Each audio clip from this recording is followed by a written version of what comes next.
আগামীকাল পাকিস্তানের বিপক্ষে শক্তিশালী একাদশ নিয়ে মাঠে নামছে বাংলাদেশ। একাদশে ওপেনিংয়ে দুই মারকুটে ব্যাটার, মিডলে খেলবেন লিটন কুমার দাস। বোলিংয়ে মুস্তাফিজ, শরীফুল প্রস্তুত, সাথে স্পিনে ভয়ঙ্কর হতে প্রস্তুত রিশাদও। সেক্ষেত্রে আগামীকাল কেমন একাদশ নিয়ে মাঠে নামছে বাংলাদেশ, সম্ভাব্য সেই একাদশ নিয়েই থাকছে প্রতিবেদন।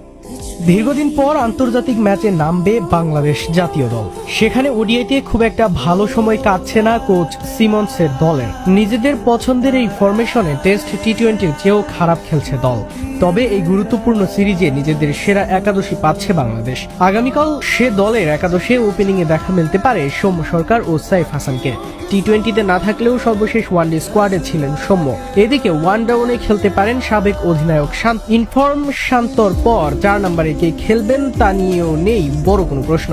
সেখানে তাওহিদ হৃদয়ের খেলাটাই অনেকটা নিশ্চিত। 5 নম্বরে অঙ্কন লিটন দাস নাকি আফিফ খেলবেন, এই প্রশ্নের উত্তর মেলা কঠিন। তবে লিটন দাসকেই এই স্থানে রাখার সম্ভাবনা বেশি।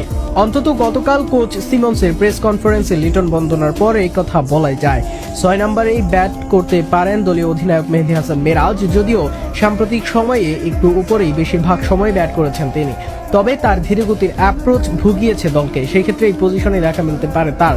8 নম্বরে ব্যাট করবেন দলের একমাত্র লেগ স্পিনার রিশাদ হোসেন, তাও বেশ নিশ্চয়তার সাথে বলা যায়।